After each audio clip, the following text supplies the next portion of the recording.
சத்ருமுக ராவணனின் ஆசிகளை பெறுவார்கள்.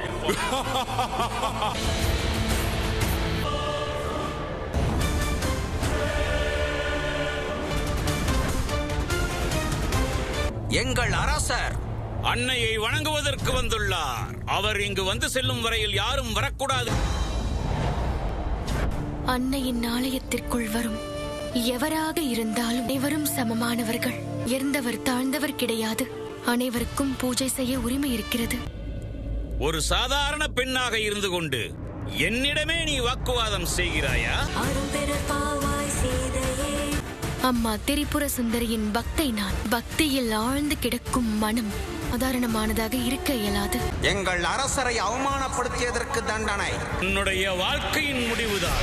அன்னையை வணங்கி இன்னும் சிறிது நேரத்தில் சென்று விடுவேன். நம்முடைய அரசருக்கு இப்படி ஒரு அவமானமா? வீரர்களே, வழிபாட்டை தடுத்து நிறுத்துங்கள்.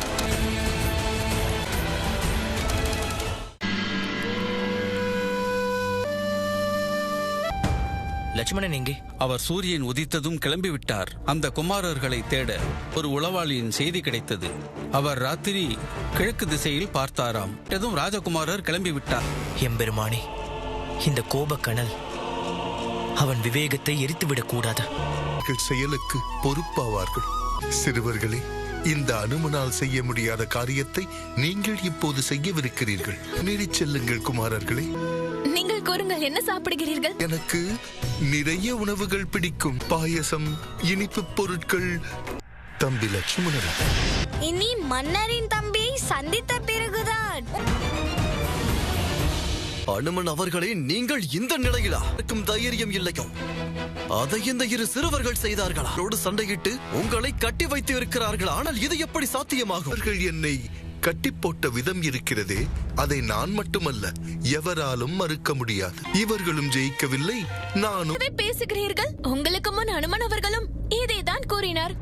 நாங்கள் குதிரையை தரமாட்டோம், குதிரையை தரமாட்டோம். என்ன செய்ய வேண்டும்? அம்மா சீதையை பிரபு ராமரிடமிருந்து பிரித்து அழைத்து சென்றது நீங்கள் தானே? அரண்மனையிலிருந்து அவர்களை காட்டில் விட்டு வரும்படி உங்களுக்கு தானே அவர் பொறுப்பளித்தார். ஆகையால் நீங்கள் தான் பொறுப்பளிக்க வேண்டும். அம்மா சீதையை கண்டுபிடியுங்கள், பிரபு ராமரோடு சேர்த்து வையுங்கள். இந்த வேலையை செய்யுங்கள். மகிழ்ச்சியாக இந்த குதிரையையும் அனுமன் அவர்களையும் இருவரையும் அழைத்து செல்லுங்கள். கூறுங்கள், இந்த செயலை செய்வீர்களா? நீங்கள் தான் மன்னரா? கேட்டீர்களா? இவள் நம் மன்னரை பார்த்து யார் என்று கேட்கிறார். படிப்பட்டவர் என்று உங்களுக்கு தெரியாது. ஒரு மன்னனாக இருக்கக்கூடியவர் மக்களின் துன்பத்தை போக்குபவராக இருக்க வேண்டும். துன்பத்தை தரக்கூடியவராக இருக்கக்கூடாது. மக்களுக்கு சேவை செய்யும் சேவகனாக இருக்க வேண்டும். அரசன் தன் மக்களை தான் பாதுகாப்பான், மற்றவர்களை அல்ல. என் ராஜ்யத்தில் சேராத நீ என் ராஜ்யத்தின் விதிமுறைகளை மீற எத்தனை துணிச்சல் உனக்கு? என்னையே கேள்வி கேட்டு பெண் குலத்திற்கே இழிவை சேர்த்து விட்டாய். வீரர்களே, இவளை கைது செய்யுங்கள்.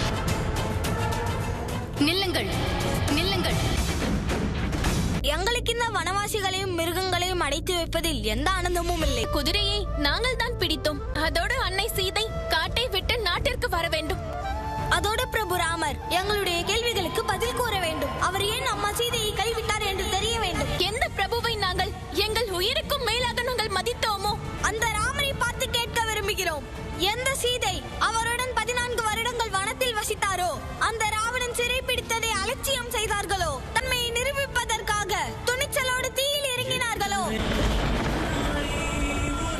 அந்த அன்பு தெய்வத்தை ராமர் எதற்காக கைவிட்டார் என்று தெரிய வேண்டும். இதோடு நிறுத்துங்கள். இனி ஒரு வார்த்தை உங்களிடமிருந்து வரக்கூடாது. நன்றாக இருக்கிறதா?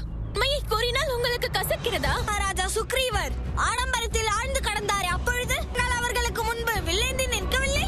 ஆனால் அண்ணனை பார்த்து கேள்வி கேட்பதற்கு நீங்கள் இருவரும் யார்? உங்களுக்கும் அண்ணன் ராமனுக்கும் அண்ணி சீதைக்கும் என்ன சம்பந்தம்?